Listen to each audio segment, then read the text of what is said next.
Welcome to the Just Relating channel, a channel for therapists on sociocultural resources. I'm Carla. And I'm Hero. The topic for today's nugget is colonizing projections. And if you want more resources and nuggets, just hit subscribe and follow us. We would love it if you would leave comments below and we will respond to them. Thanks. All right, so Hero, talk to me about colonizing projections from a systemic structure. You know, the problem of talking about colonizing perspectives from a systemic structure is that there's no way for someone to know if they're being a colonizer unless they've been colonized. And there's no way to know if you've been colonized unless you've been part of a world or a nation or a state or a community or an organization that where you felt silenced or unable to speak about certain things, or where you felt overly controlled, or there was very little wiggle room in how you can behave or show up or be you, and that would be everybody. So we really wanted to create Just Relating to be an organization where there is space to speak and there is space to say, hey, that was a really difficult thing, and perhaps even more importantly, a space for the person who feels accused wrongfully to be supported and to be helped to calm down, and then to listen, and then to be able to get to the place of, oh crap, I hate it when it gets to that point and I end up doing that very thing that I've experienced myself. Yeah, that's beautiful. And I love what you're saying about the way we have strived to make Just Relating inclusive without that coming at the cost of disavowing parts of self. So, Hero, would you be open to sharing about a time that in your life where you've experienced a colonizing projection? What does that look like?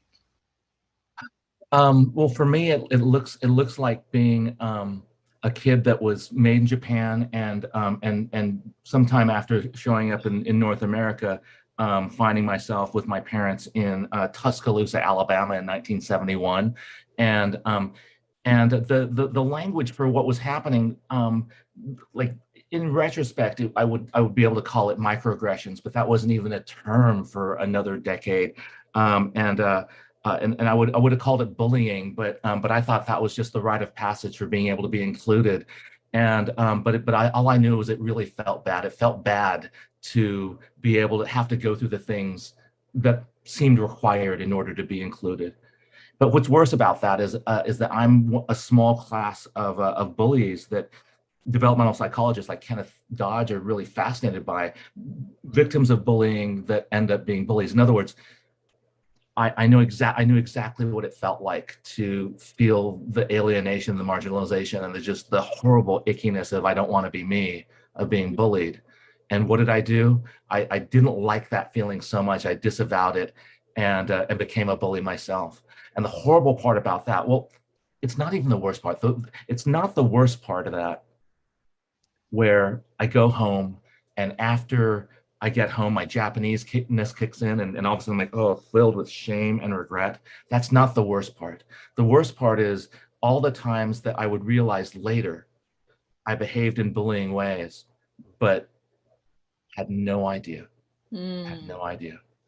the not knowing the Yeah, impact that you might have been having because you were walking in a kind of disavowed place of your own experience.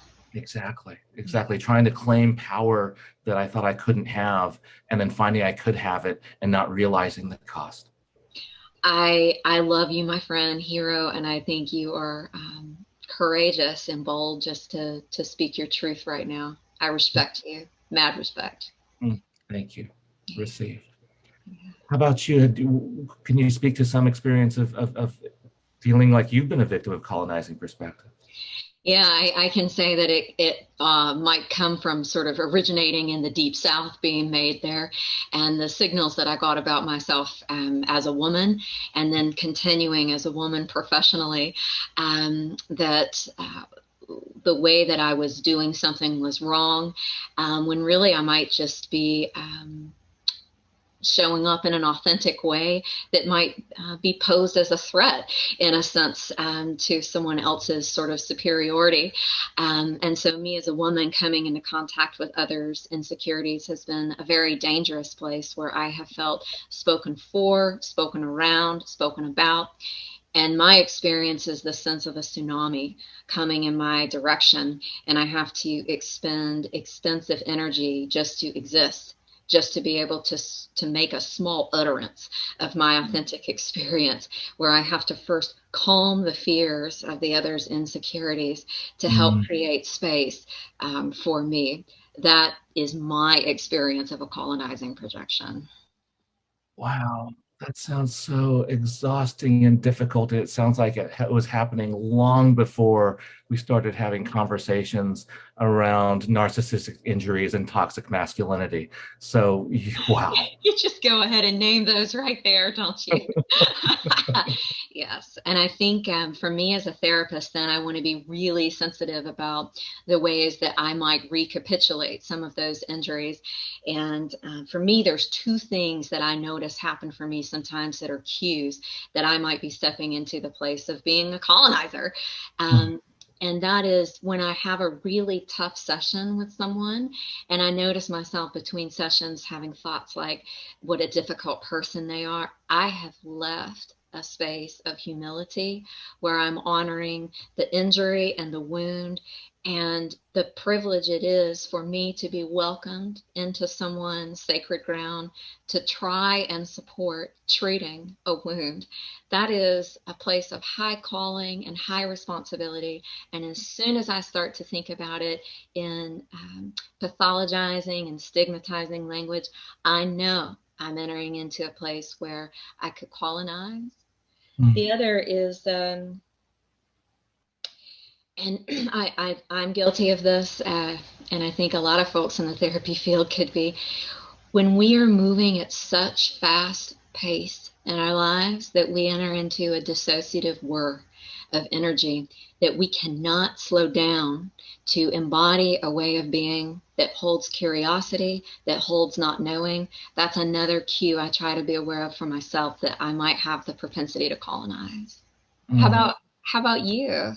Oh my God, when you were speaking about that, the second thing, and you were talking about the whir of energy, and I was thinking, how could that possibly be a bad thing? That is one of my favorite drugs. Um, and then you gave me the punchline, which is just awful.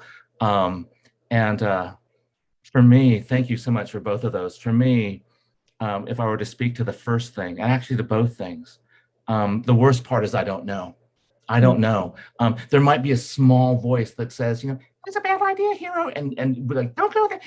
But I'm like Pinocchio. I'm gonna go make an ass of myself, like, you know, and follow the wolf, and I'm gonna go to that, you know, the pleasure island. And meanwhile, my conscience, my therapeutic conscience of is just on the ground going, hey Pinocchio, come back, hey hero.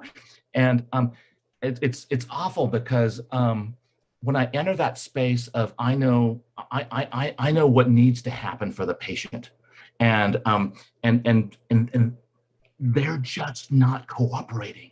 And if they would just if they would just follow my lead, if they would just come along, and I find myself getting into a struggle, and uh, the worst thing is that again that I don't know.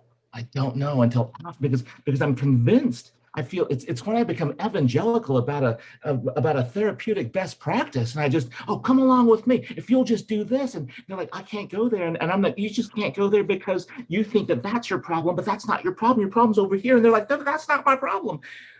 The problem with all that is that I don't even I don't even know that I am remapping their body, their experience, their life, their perspective, their orientation, their entire worldview, their phenomenology. All I know is mine, and I'm just laminating it on top of them.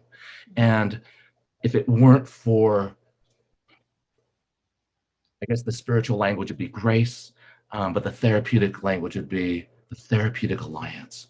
If I Mm, didn't have that before, they wouldn't come back. mm, But the way I realize it is afterwards, of course, feeling like, oh crap, I might have screwed that up. But then they come back, and then they give us the opportunity to admit our humanness and our flaws and fix our error. And I get to say, you know, I regret trying to get you to do something that you didn't want to do, or think something you didn't want to think, or I hate that I tried to do that and give them a chance to talk about it and find a way to make it right. Yeah. Um, But and the ones that I really regret, of course, are the ones that just didn't come back. yeah, the grace of being allowed to repair, particularly as a therapist, from a power differential, what it takes for a client to come back when there's been injury and have the courage to allow me or you as a therapist to try and repair and course correct. So, Ken, thank you so much for joining us for this nugget, Colonizing Projections, and we'll see you in the next nugget. Yay, thank you.